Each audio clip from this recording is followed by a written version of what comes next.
Hi everyone, welcome back to Fast English. I'm Charlotte, and I hope you're all doing well. And I'm Liam. It's great to be here with you again, Charlotte. How's your day been so far?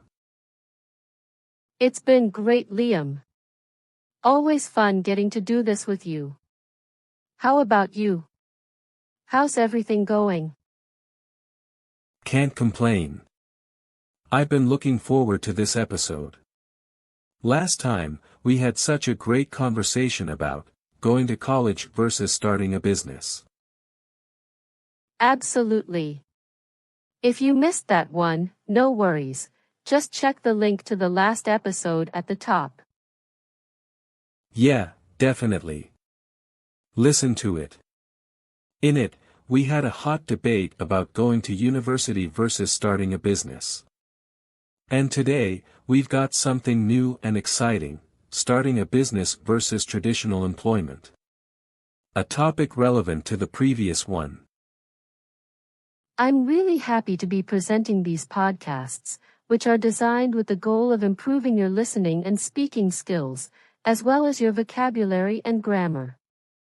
And whether you're preparing for the TOEFL or IELTS exam, or simply want to enhance your listening and conversational English, stay with us. Now let's dive in. Liam, are you someone who works in a company from 9 to 5, or do you prefer the excitement of building something on your own? Excited to dive into this. It's a big conversation, and there's no answer to fit everybody, right? Absolutely. Let's start by laying out the basics. Entrepreneurship, on one hand, offers freedom and control. You get to be your own boss, follow your passion, and build something meaningful. For some people, it is worth the risk that comes with it. That is totally right. Traditional employment, on the other hand, provides stability and benefits, but maybe lacks that autonomy. As an employee, they leave at 5, enjoy their weekends, and not worry about running a business 24/7. And let's not forget that they still have financial security, without the constant pressure. In fact, entrepreneurs trade their time, comfort, and leisure for money. Liam, you've been on both sides. What's the biggest difference for you? The freedom, for sure. When you're an entrepreneur, you're in the driver's seat. You make the decisions, set your hours, and ultimately, you're responsible for your success or failure. That's exciting. But, it also means there's no safety net. In a traditional job, you have the comfort of a salary every month, benefits, maybe even a retirement plan. As an entrepreneur, you need to build all of that from the beginning. Right, that's what I hear from a lot of entrepreneurs, too. They love the freedom, but talk about the weight of that responsibility. It's hard work, but the rewards? They can be limitless.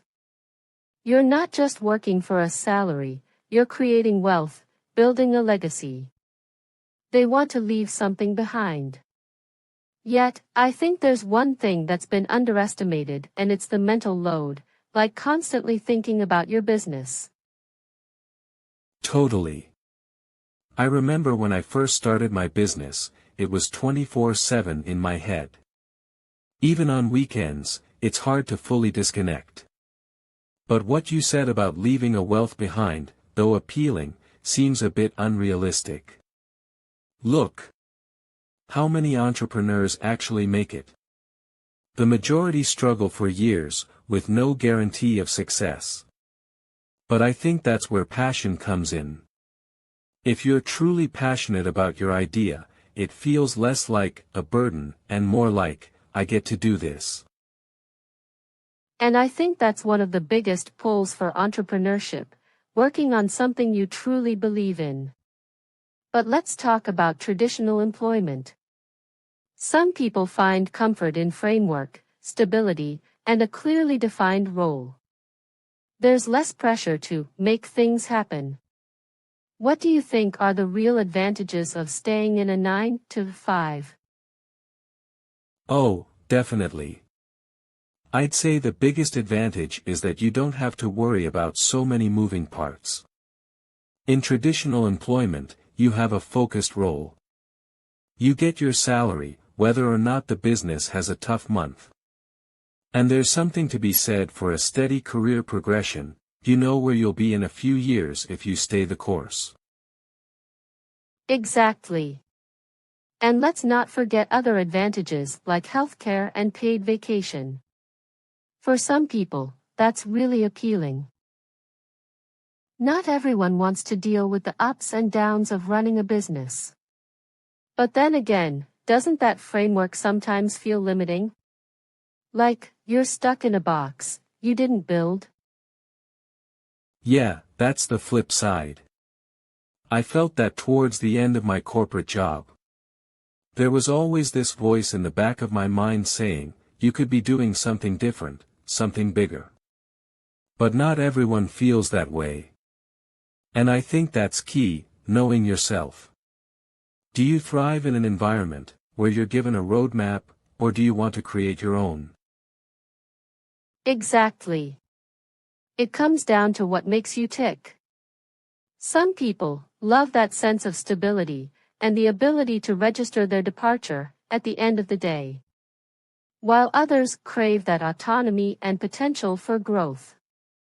It's not really about which is better, but which is better for you. And it's okay to change paths, too. I know people who went into entrepreneurship, decided it wasn't for them, and then went back to traditional jobs. There's no shame in that. It's all about figuring out what works for you, in that season of your life. Such a great point. In summary, entrepreneurship offers the potential for rapid growth, making it ideal for risk takers and those who thrive in dynamic environments. On the other hand, traditional employment provides stability, predictable compensation, and a structured path for career development, suitable for individuals who prioritize security and steady progression. Yeah, and to our listeners, we'd love to hear from you. Which side do you agree with? Have you made the leap from employee to entrepreneur, or the other way around? Drop us a comment and let us know your thoughts. Entrepreneurship versus traditional employment, it's a debate that's really personal. Whatever path you're on, make sure it's one you feel good about waking up to every morning. Absolutely. Thanks for tuning in, and don't forget to share your opinions. We'll see you next time on Fast English, where we will talk about balancing work and personal life. That'll be a very exciting topic, Charlotte. Can't wait. Take care, everyone.